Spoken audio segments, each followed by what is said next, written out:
Hello, soyez encore le bienvenu à notre sondée des Écritures au moment où nous apprenons les Écritures et par la grâce de Dieu nous allons de page en page pour voir ce que le Seigneur veut que nous sachions afin que nous puissions le plaire. Nous avons commencé depuis l'étude de Genèse et aujourd'hui nous sommes dans Genèse chapitre 32. Alors nous allons prier avant d'y aller. Prions. Père, nous te remercions, nous te glorifions aujourd'hui pour cette opportunité que tu nous as donnée. Nous te rendons gloire, Seigneur, parce que tu es un Dieu vivant, un Dieu glorieux. Tu fais toutes choses selon ta parole. Et tu veux que, Seigneur, nous puissions obéir à ta parole, et surtout quand nous l'écoutons, et mettre en pratique. C'est en cela que, Seigneur, nous aurons des bénédictions que, Seigneur, que tu as préparées pour les enfants obéissants. Merci, Seigneur, car tu nous as exaucés. Au nom précieux de Jésus, nous avons prié. Amen. Aujourd'hui, nous allons aller dans notre sondée des Écritures. Et comme nous avons vu la semaine dernière, nous avons examiné l'institution du sacerdoce. Et aujourd'hui, nous allons considérer Israël tombe dans l'idolâtrie. Alors, nous allons voir notre verset à mémoriser dans Exode chapitre 32 à partir du verset 26. Exode chapitre 32, le verset 36 dit: Moïse se plaça à la porte du camp et dit: À moi, ceux qui sont pour l'Éternel, et à tous les enfants de Lévi s'assemblèrent auprès de lui.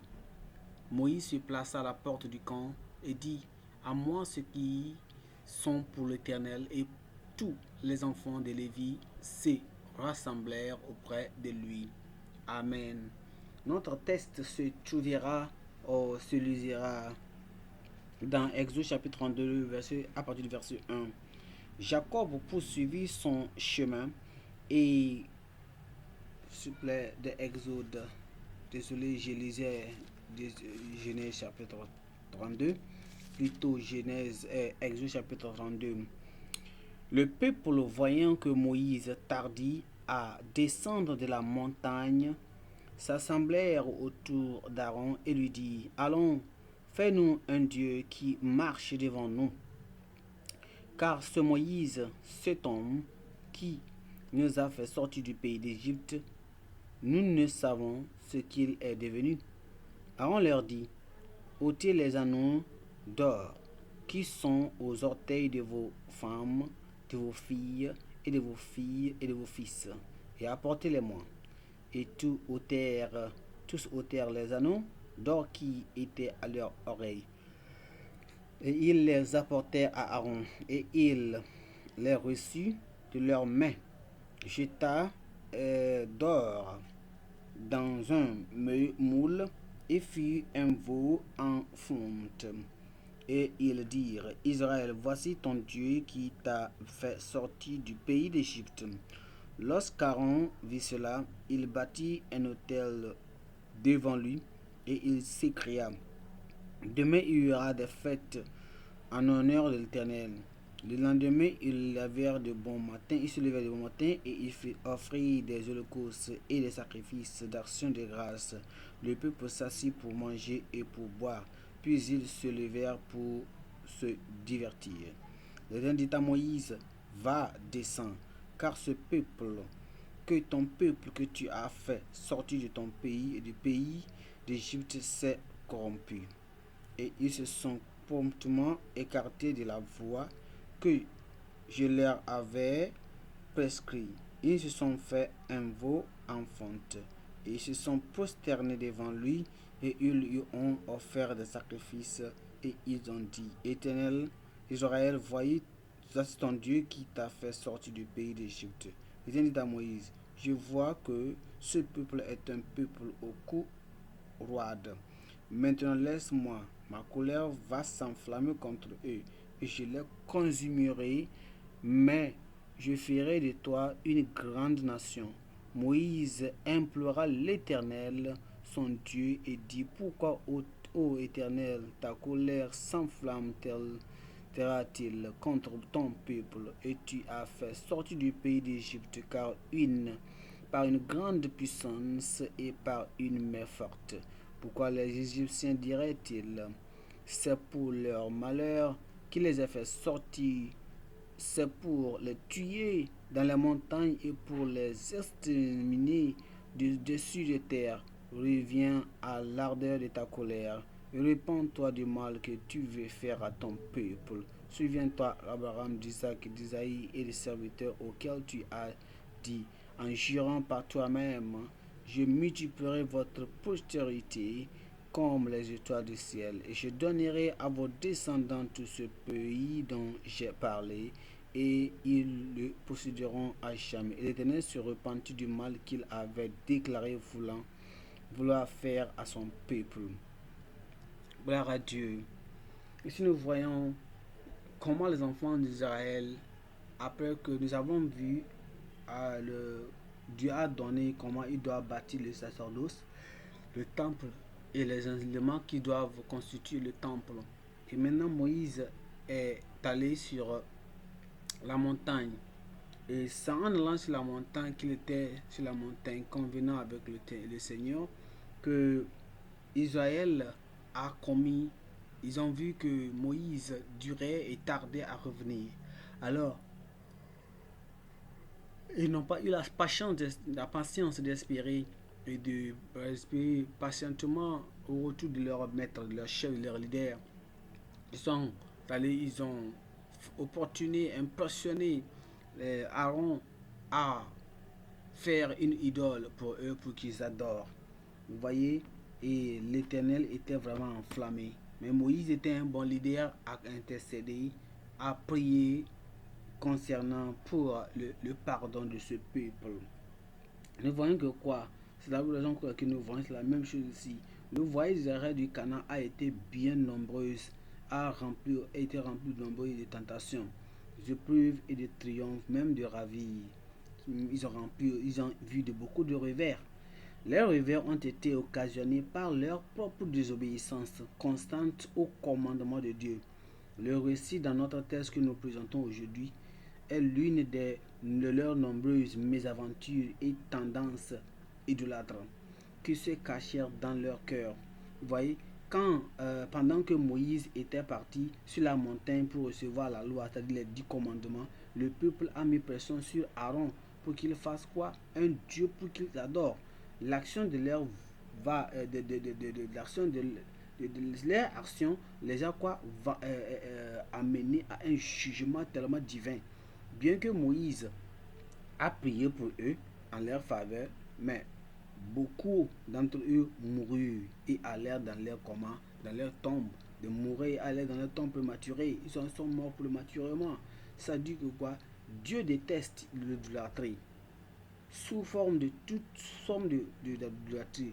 N'importe quoi que vous aimez plus que Dieu, Dieu n'aime pas ça. Et souvenez-vous que c'était la première loi que Dieu a donnée dans les 10 commandements. Il a dit, je suis l'Éternel, c'est là mon nom. C'est ça qui est mon nom. Si je ne donnerai pas ma gloire à un autre, ni mon honneur aux idoles. Vous voyez, c'est un Dieu jaloux. Les 2 chapitres que nous considérons aujourd'hui, c'est-à-dire le chapitre 32 et le chapitre 33, dans ceux-là, va se composer de notre texte qui va nous donner beaucoup de leçons concernant les dirigeants. Donc dans ces textes, nous allons voir comment les bons leaders, qu'est-ce que Dieu n'aime pas, qu'est-ce qui constitue l'idole en nous, qu'est-ce qui peut constituer un idole en nous, et comment, quelle est la leçon que nous devons tirer d'un bon leader comme Moïse, et comment les membres chrétiens contemporains doivent faire pour pouvoir abhorrer l'idolâtrie sous toutes ses formes. Donc, nous allons voir ça aujourd'hui et que le Seigneur nous donne la grâce de pouvoir obéir à sa parole au nom de Jésus. Dans ce chapitre que nous considérons Israël tombe dans l'idolâtrie. Alors, nous allons considérer 3 points. Le premier point sera l'erreur d'Israël de fabriquer et d'adorer les idoles. l'erreur d'Israël de fabriquer et d'adorer des idoles. Et deuxièmement, nous allons consulter quoi? On va voir l'intercession pour la faveur et le pardon. L'intercession pour la faveur et le pardon. Et troisièmement, on verra quoi? La mise en accusation, la pénitence et la faveur de Dieu. La mise en accusation, la pénitence et la faveur de Dieu. Maintenant, au point numéro 1, qui est quoi? L'erreur d'Israël est de fabriquer quoi? Et d'adorer les idoles. On va voir Exode chapitre 1, que nous venons de lire. Exode chapitre 32, verset 1. Le peuple, voyant que Moïse tardait à descendre de la montagne, s'assemblait autour d'Aaron et lui dit: Allons, fais-nous un Dieu qui marche devant nous, car ce Moïse, cet homme, nous a fait sortir du pays d'Égypte et nous savons ce qu'il est devenu de lui. Vous voyez, ces enfants sont partis opportuner Moïse et Aaron de leur bâtir quoi? Un idole. Mais il ne faut pas savoir que quoi? Moïse, le serviteur de Dieu, a été appelé sur la montagne par Dieu pour recevoir la loi écrite par même Dieu lui-même. Pendant qu'il était là-bas, en sa présence, les enfants d'Israël qui sont venus auprès de Moïse,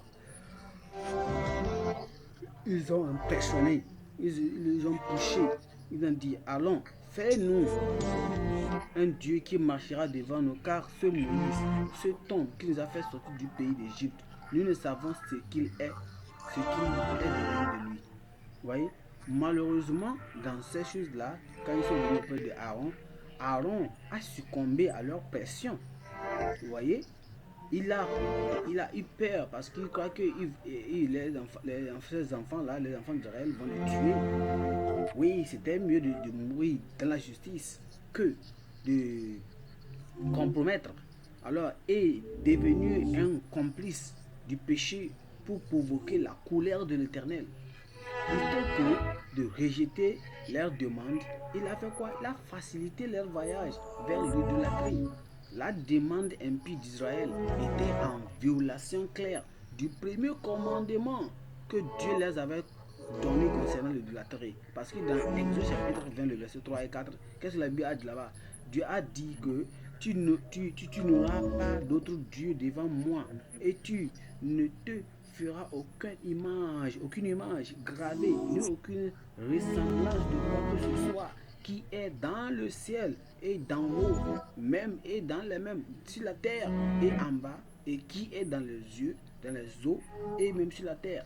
Donc ça veut dire quoi? L'idolâtrie est tellement mauvaise dans toutes ses ramifications. L'idolâtrie est tellement mauvaise dans toutes ses ramifications.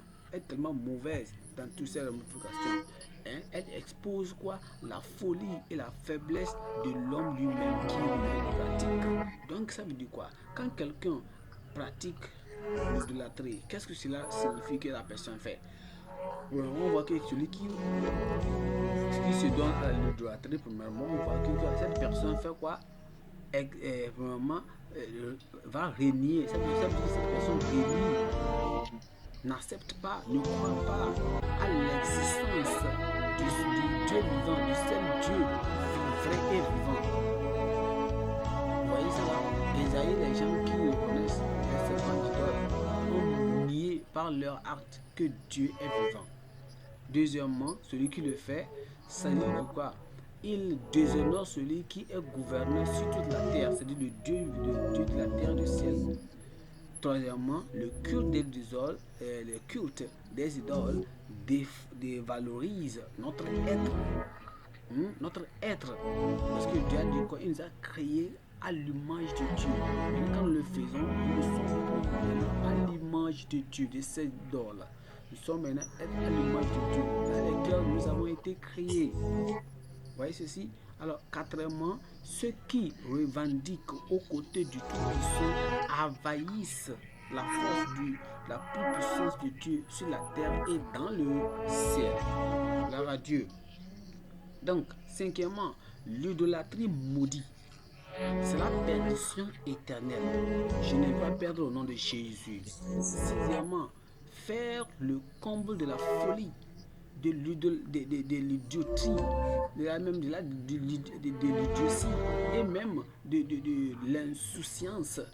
Quand quelqu'un fait ces choses-là, quand quelqu'un adore les idoles, voyez, donc nous avons ce qu'on appelle les diverses références à des actes d'adoration d'idoles dans les Écritures qui dépeignent les adorateurs comme manquant de la compréhension et qui manquent de quoi? De sagesse et qui manquent de bon sens.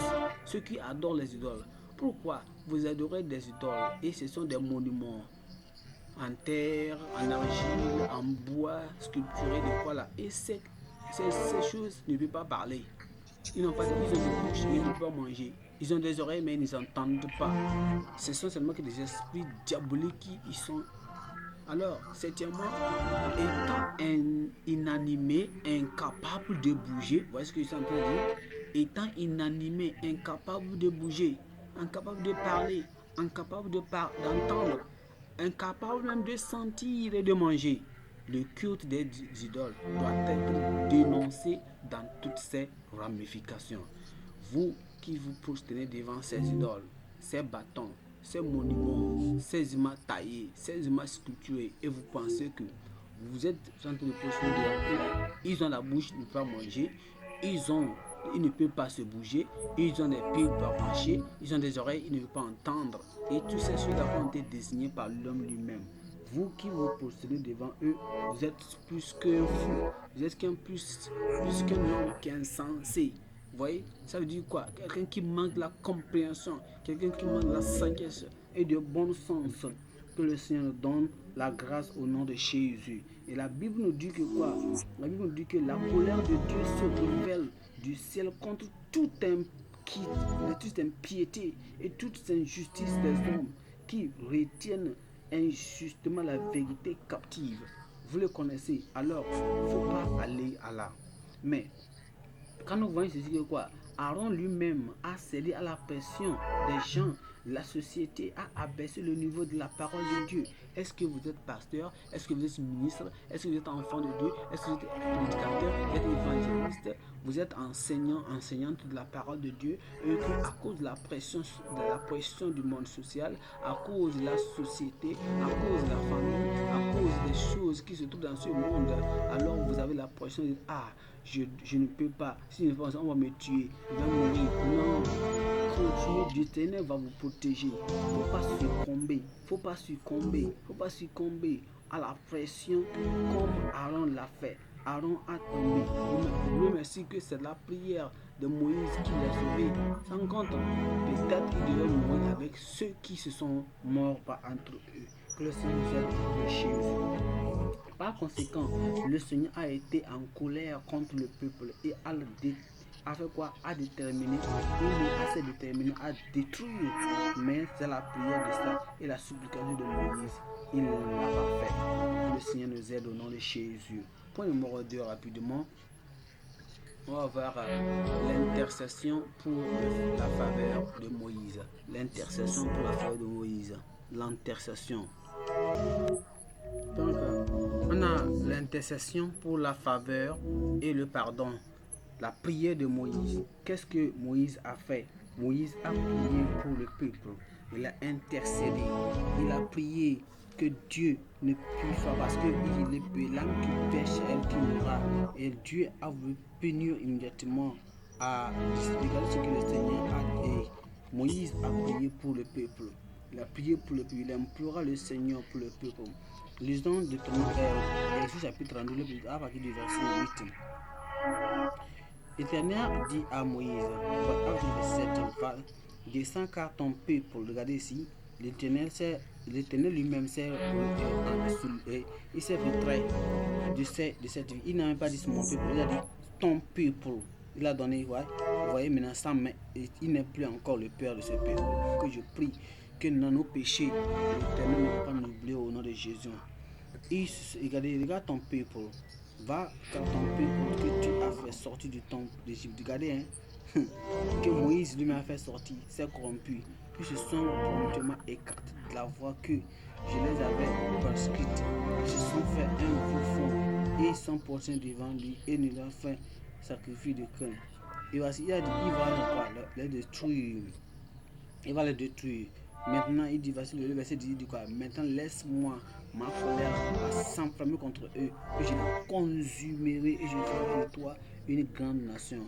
Mais regardez ce que le Seigneur Moïse a dit dans le verset 11. Moïse implora, voici un bon leader. Il dit implora, pria et cria, supplia l'Éternel, son Dieu, disant pourquoi, ô l'Éternel, ta colère s'enflammerait-il contre ton peuple que tu as fait sortir de le pays d'Égypte par une grande puissance et par une main forte. Vous voyez ceci? C'est un bon leader. Il a prié, il a gémi, il a intervenu. Vous voyez? Qu'est-ce que c'est fait ceci? Israël a engendré la mécontente, le mécontentement de Dieu parce qu'ils sont entrés dans la patrie. Il a exprimé cela en les rejetant et en les appelant ton peuple. L'Éternel a dit, ceci-là, ceci, c'est pas mon peuple. Il a dit, Moïse, ton peuple, c'est pas mon peuple. Comme punition pour leurs péchés. Il les a proposé de les détruire et de faire de Moïse une grande nation. Mais qu'est-ce que Moïse, c'est toi le leader. Moïse devait dire, c'est toi le leader. Tu devais dire, oh, il n'y a pas de problème, Moïse, Dieu, il faut les tuer. Tu les tous, il faut les tuer, hein. Il faut les tuer. Et tu fais de moi-même. Tu sais de moi seul, mes enfants, ma postérité, ma descente, il faut ma génération. Laisse ces personnes, ils ne sont pas bons. Non, Moïse ne l'a pas fait. Il a plutôt prié pour ces personnes qui le conduisaient. Il a prié pour eux. Moïse est intervenu pour éviter la colère féroce de Dieu contre les idolâtres pécheurs. Qu'est-ce qu'il a dans le verset 11? Là, Moïse implore l'Éternel son Dieu et dit pourquoi, ô Éternel, ta colère s'enflammera-t-elle contre ton peuple que tu as fait sortir du pays d'Égypte par une grande puissance et par une main forte. Regardez, Dieu les a réunis avec le peuple de Moïse. Dieu c'est ton peuple. Moïse a compris très tôt le pouvoir et l'efficacité de l'intercession et il l'a utilisé. Dieu était prêt à ne pas détruire les enfants d'Israël. Vous voyez? Si nous intercédons pour notre nation, bien que nos leaders, ceux qui nous gouvernent, font du mal, est-ce que nous allons prier pour que ces personnes meurent? Non, nous allons prier plutôt que Dieu touche leur cœur. Nous allons prier plutôt qu'ils fassent, que Dieu les appelle à la repentance. Alors quand nous allons prier pour eux, nous allons prier pour notre nation. Nous allons prévenir les calamités. Nous allons prévenir beaucoup de choses, beaucoup de malheurs. Et cela va nous amener à introduire les gens à Dieu. Moïse a répondu plutôt que d'appeler Dieu, plutôt d'être retiré de son mystère aux enfants d'Israël, privilégié à plusieurs reprises au lieu de punir le peuple pour son péché. Alors, il doit prier pour eux, afin qu'ils le fassent. En tant que leader, c'est ça que nous appelons aujourd'hui ici. En tant que leader, nous avons le privilège d'intercéder, de prier sur les familles, sur les organisations, sur les dénominations et sur la prière d'intercession que nous allons faire. Cette prière d'intercession contribuera grandement à faire entrer des individus, des familles, des nations dans le royaume de Dieu. Moïse a répondu d'une manière très instructive. Voyez, il a dit abandonnez-vous aux vertus divines sur Israël, Seigneur, pour le miséricorde et le pardon. Seigneur, il ne faut pas les juger. Moïse a voulu qu'Israël soit effacé de la terre et remplacé par ses propres descendants. Non, il n'a pas voulu ça. S'il avait voulu cela, alors il devait dire Dieu, tue-les. Il faut les finir. Regarde ce qu'il a dans Exode chapitre 32, le verset 14. Il a dit, Dieu a écouté sa supplication. Il a dit, l'Éternel, se repentit du mal qu'il avait déclaré vouloir faire à son peuple. C'est-à-dire que l'Éternel, quand nous allons intercéder, quand même notre monde est tellement méchant, notre nation est tellement méchante, fait du mal, versant du sang innocent qui est ici et là, nous allons prier à l'Éternel et Dieu va avoir miséricorde et il va guérir nos terres, nos pays, nos nations au nom de Jésus. Là, ce n'est pas seulement Moïse qui a prié pour son peuple. Il y a beaucoup de personnes qui ont intercédé. La gloire de Dieu, nous maintenons qu'ils doivent être désintéressés, cohérents avec une nation sainte. Ça qui est. Souvenez-vous qu'Abraham, il intercéda pour Israël. Abraham a intercédé. Pourquoi Israël? Dans Genèse chapitre 17, verset 18. Et pour Sodome aussi, Abraham a intercédé à l'adaptation des Juifs, des parents dans la chair. Et Pamphras aussi était un intercesseur notable pour les premières églises dans Colossiens chapitre 4, le verset 12. Si nous avons aussi le verset 13. Donc, alors nous apprenons ici quoi? Étant croyants, nous sommes exhortés à s'impliquer dans la prière, s'incliner dans la prière d'intercession pour tous les hommes et toutes les femmes qui occupent des postes de direction, des grands postes dans la nation. C'est-à-dire, nous prions pour les leaders, prions pour la population. Notre Seigneur Jésus, le grand intercesseur, et le Saint-Esprit intercède aussi pour nous, les croyants. Actuellement, Dieu, Jésus-Christ et le Saint-Esprit, ils sont au pied du Père en train de faire comment? D'intercéder pour notre victoire. Pourquoi nous aussi n'allons pas intercéder pour nos frères et sœurs? Quelle que soit l'excuse que Caron offrait, cette excuse devait être seulement très fragile et accusée de déstabilité. Déshabiller le peuple. Beaucoup de gens agissent comme Aaron l'a fait. Les autres ou Satan pour leur péché. Après avoir dénoncé le péché d'Israël, Moïse les a proposé de prendre la décision de renoncer le péché, d'abandonner le camp du côté de Dieu. La tribu de Lévi saisit l'occasion et se réengagea vers le Seigneur. C'est-à-dire qu'ils sont revenus de leur rétrogradation, ils sont revenus au Seigneur, gloire à Dieu. Ils ont été épargnés par l'épée du jugement qui a tué environ 3000 âmes. Il y a l'espoir d'éviter le jugement de Dieu pour les pécheurs pénitents et les rétrogrades. Gloire à Dieu. Nous prions que le Seigneur nous aide, qu'on va revenir vers le Seigneur. Lorsque la parole est nous quel est le pratique? Quel est l'idole dans votre cœur? Est-ce que vous aimez votre femme plus que Dieu? Est-ce que vous aimez votre mari plus que Dieu? Est-ce que vous aimez l'argent plus que Dieu? Est-ce que vous aimez votre boulot plus que Dieu? Est-ce que vous aimez vos enfants plus que Dieu? Qu'est-ce que vous aimez plus que Dieu? Que quand vous le voyez, vous allez, je ne peux pas aller. Ceci c'est plus important que moi. L'église, non, c'est pas important. Ceci là, c'est pas important. Mais je dois faire ceci là. C'est ça qui est le plus important pour moi.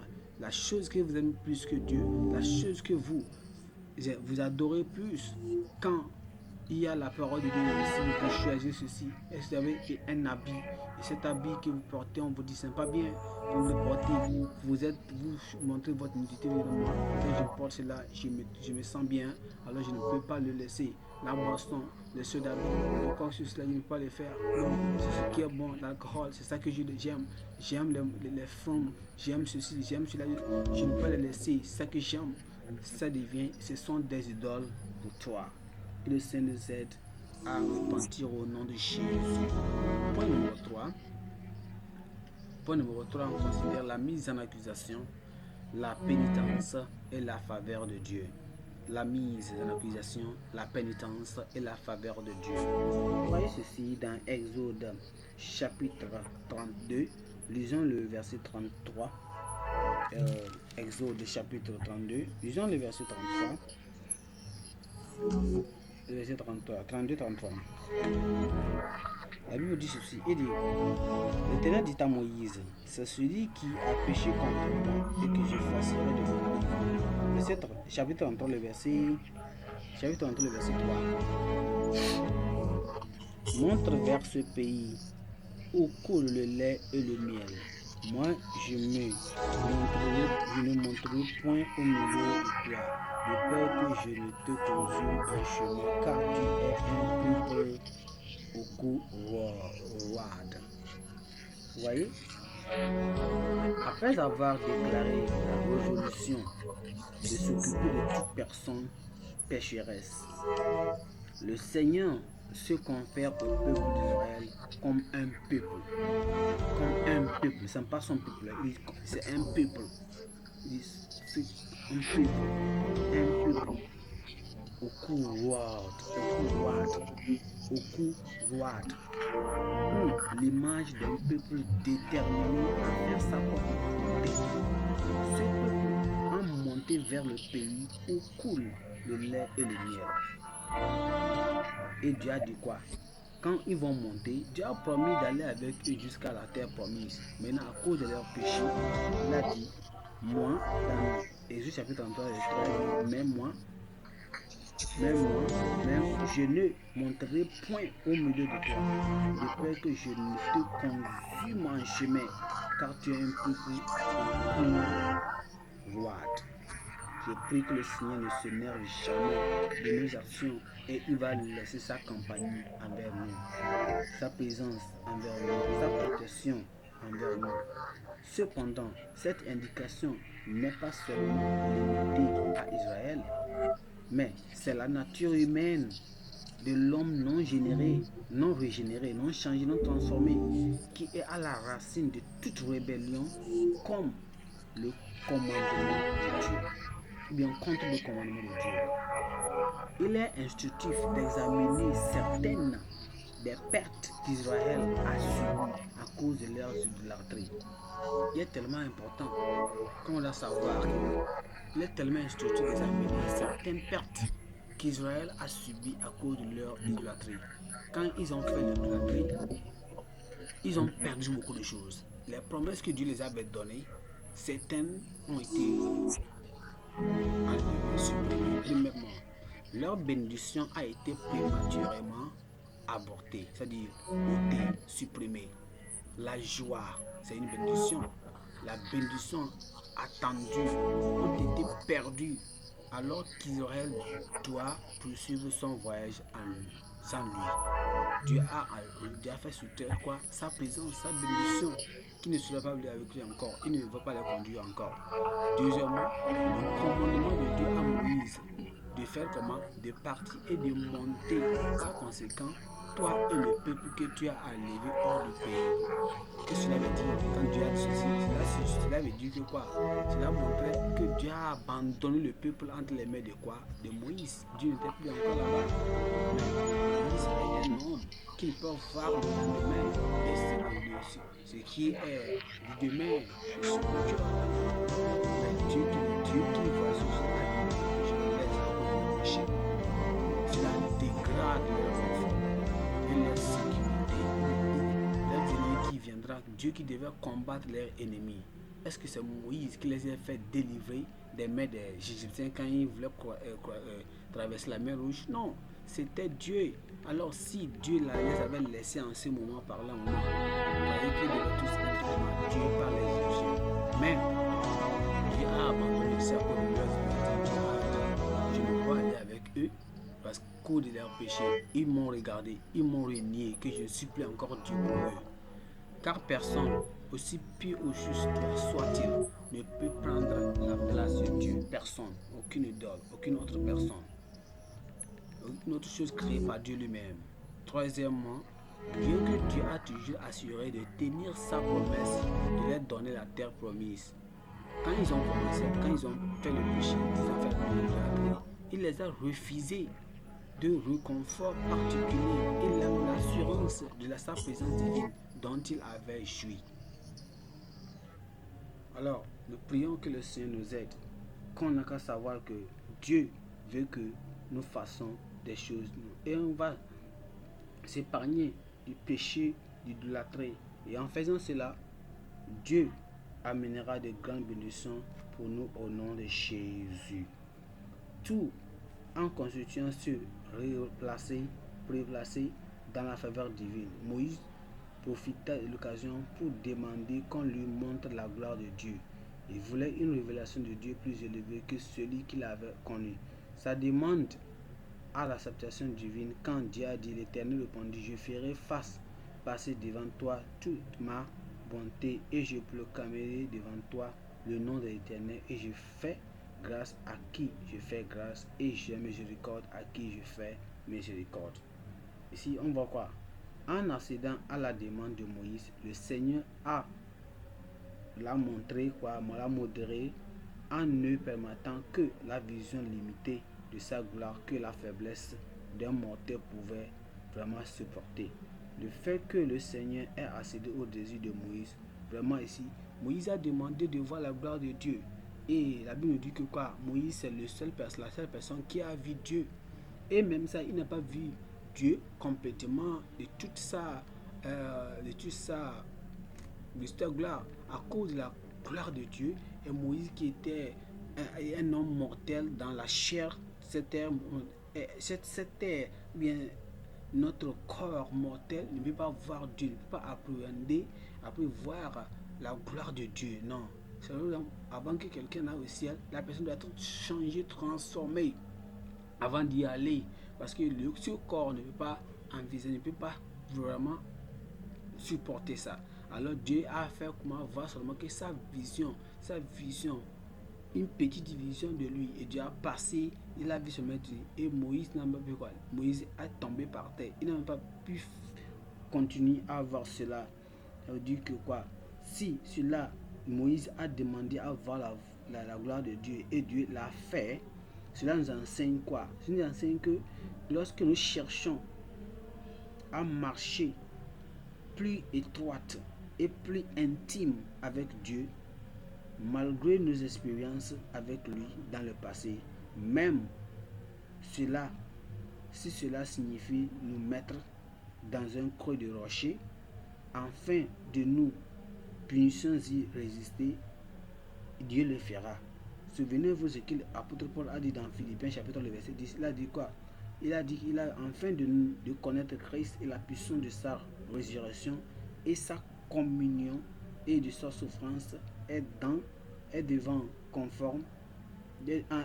conforme à lui et dans sa mort pour parvenir. Il y a des hauteurs plus élevées, des profondeurs plus profondes et des plus grandes révélations à atteindre si vraiment nous marchons dans la constance, l'engagement et complète avec lui. Il est disposé à révéler davantage de sa puissance et de sa grâce et de sa gloire à ceux qui marchent en droiture et en lui. Tout ce que nous allons demander à Dieu, Dieu va nous donner la puissance, comme notre pasteur Koumoui, que Dieu lui a donné la puissance. Et toujours, il va de puissance en puissance. Il va en onction, d'onction. Plus d'onction chaque jour. Nous allons prier, le Seigneur nous donnera de même au nom de Jésus. Maintenant, mon frère et soeur, tu as écouté cette parole. Comment est ta vie? Est-ce qu'il n'y a pas une idole dans ta vie? Tu regardes, est-ce que tu n'es pas quelque chose plus que Dieu? Il n'y a aucune idole en toi. Regarde ta vie. Qu'aimes-tu plus que Dieu? Qu'aimes-tu plus que Dieu? Demande à Dieu de te pardonner et de te recevoir encore davantage pour que le Seigneur puisse te bénir au nom de Jésus.